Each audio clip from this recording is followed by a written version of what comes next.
mesdames et messieurs de la presse, nous, la coordination provinciale de la société civile du Nord Kivu, a le plaisir de vous recevoir dans ce bureau de la coordination territoriale de la société civile de Nyiragongo pour un point de presse sur la situation qui prévaut dans la ville et ses environs. C'est comme ça que sans plus tarder, nous allons passer la parole à notre collègue Mambo Kawaya qui va faire la présentation. Et après la présentation, il y aura une série de quelques questions auxquelles on va répondre. Monsieur Mambo, vous avez la parole. Merci beaucoup, messieurs les modérateurs et chers collègues. Avant de passer à la lecture, je voudrais, juste avec votre autorisation, peut-être présenter les collègues qui sont avec nous. La personne qui vous parle, comme le modérateur l'a dit, c'est Mambo Kawaya Jean-Claude, le président de la coordination territoriale de la société civile Forces Vives de Nyiragongo. À ma gauche, voyons Papa Axel Elikiro, qui est le conseiller à la coordination, mais il représente la coordination provinciale de la société civile du Nord Kivu. De l'autre côté, c'est Léopold Wicha, et il représente la coordination territoriale de la société civile de Massissi. Et le modérateur, vous le connaissez très bien, c'est Jean-Claude Bambazé, président de la coordination territoriale de la société civile de Rutshuru, en déplacement ici à Goma. Sans plus tarder, nous passons directement à la lecture.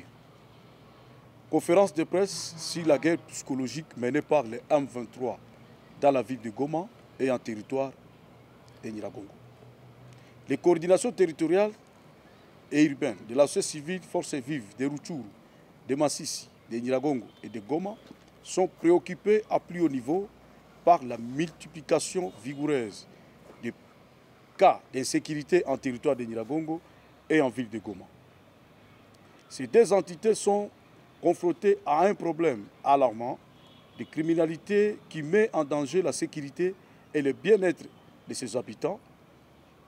Ces cas d'assassinat réguliers dans ces entités laissent la population dans un désarroi total et ne sait plus à quel sein se vouer face à cette insécurité jamais vécue.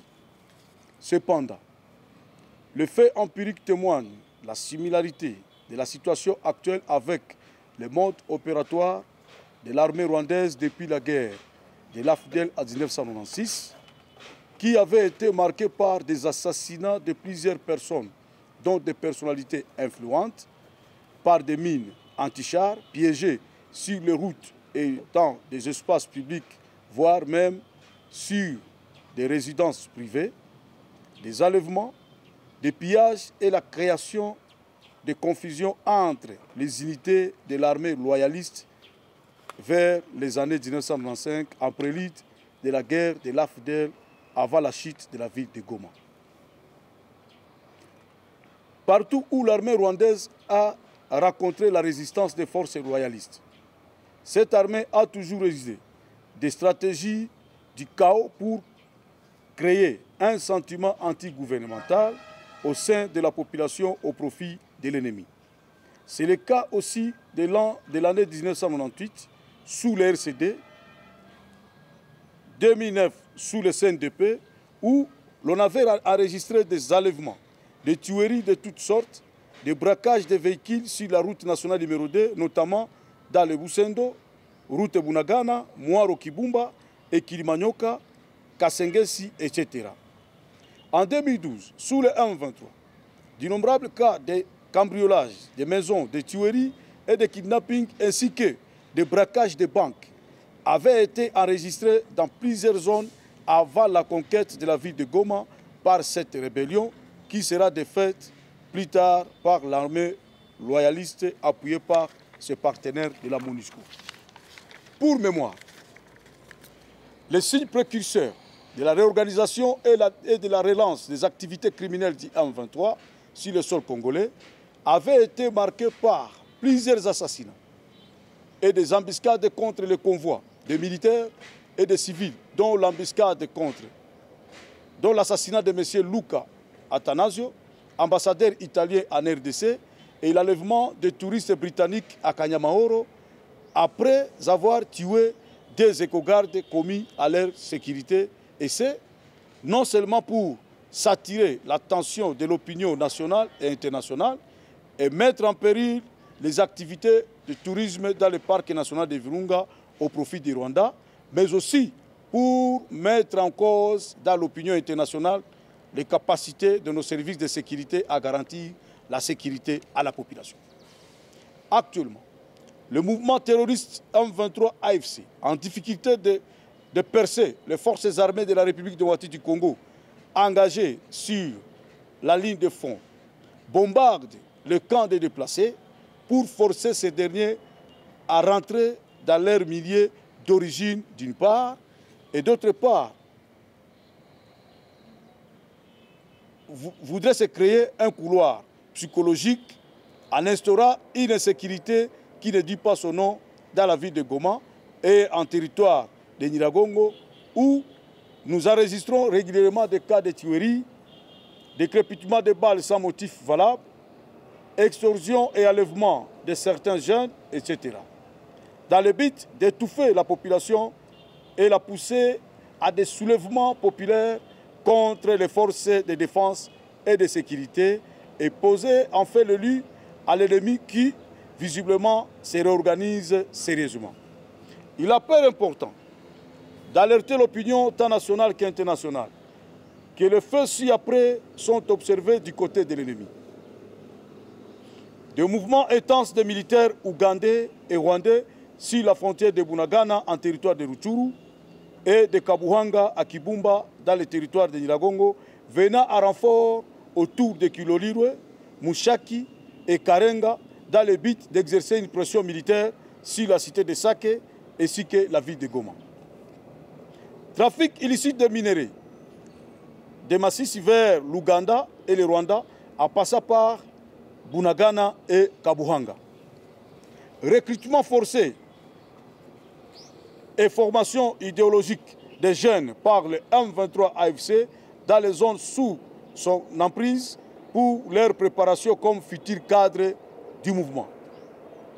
Déploiement des réseaux de propagande criminelle de l'ennemi dans les réseaux sociaux, mais aussi le trafic de l'argent de l'ennemi à travers ces systèmes de financement mafieux et de transfert d'argent par téléphone mobile auprès de plusieurs internautes, y compris certains traîtres au sein des services de défense et de sécurité dont la mission est de manipuler l'opinion et semer la confusion sur la toile, la psychologie au sein de la psychose au sein de la population et renforcer la criminalité dans la ville et ses environs.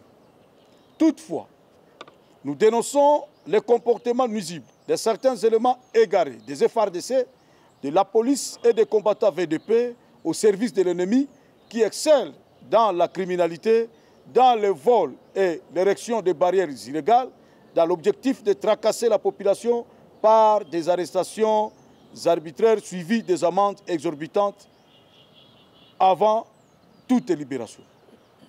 Nous dénonçons également le comportement de certains éléments de la police de circulation routière qui sont perceptibles partout à cause de la prolifération des carrefours et ça donne à des tracasseries financières contre les usagers de la route qui proviennent de la zone d'ennemi au lieu de veiller au contrôle pour la sécurité de l'entité.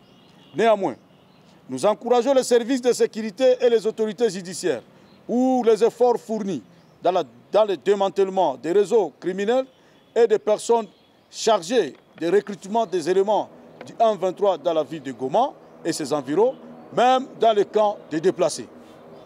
Saluons grandement l'arrestation suivie de la condamnation du militaire de la garde républicaine ayant récemment tiré à bout portant sur des gens au niveau du quartier Majengo, l'arrestation du Mouzalendo qui avait ôté la vie au chauffeur du CICR au niveau de Mutinga, mais aussi l'arrestation d'une femme se faisant passer pour défenseurs des droits humains, mais en réalité étaient au service de l'ennemi en trafiquant des enfants en échange d'importantes sommes d'argent.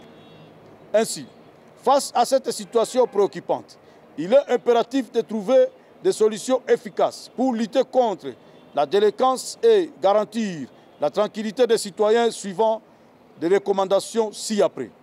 Aux autorités compétentes, tout confondu, de démilitariser la ville de Goma en envoyant tous les militaires sur les lignes de front, déployer bataillons de PEM dans la ville et à toutes les entrées de la ville pour empêcher toute entrée des armes dans la ville.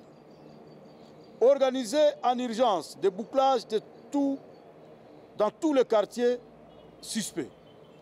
Mettre en place une nouvelle dynamique de chefs de base en remplacement des actuels chefs de quartier et chefs d'avenue qui visiblement sont défaillants par rapport au contexte sécuritaire actuel. 4. Mettre en contribution la technologie moderne pour renforcer la surveillance et la prévention des criminalités en installant des caméras de surveillance dans les zones à risque. 5. Identifier tous les militaires dispo, ainsi que ceux commis à la garde des résidences de certains commandants affectés en dehors de Goma et prendre des mesures de leur contrôle. 6. Réduire le carrefour de PCR, la police de circulation routière, et affecter les autres dans la sécurisation de la population. 7. Ne plus permettre la circulation des Wazalendo armés dans la ville pour éviter la confusion créée par des bandits armés qui opèrent dans la ville. 8. Supprimer les barrières illégales sur l'axe Kibumba et insister que celles légales soient le point de contrôle et non le point de taxation. 9. Renforcer la sécurité de notre frontière avec le Rwanda et permettre les militaires affectés à la borne 13. 10. Organiser des patrouilles mixtes entre l'armée et la police. Et la police, aussi la présence dans les patrouilles et améliorer leur mobilité. Aux FARDC, engager les affrontements le plus urgemment possible pour éloigner l'ennemi et le poursuivre jusqu'à le défaire totalement. Sanctionner tous les commandants des unités incapables de mettre de l'ordre dans leurs unités respectives. À la population de rester sereine et vigilante, dénoncer tous les mouvements suspects et ne pas tomber dans les pièges de l'ennemi qui ne gire que créer le chaos afin de l'opposer à ses autorités. Ainsi, fait à Nyiragongo le 15 avril 2024 pour la coordination provinciale de la société civile du Nord Kivu. Je vous remercie.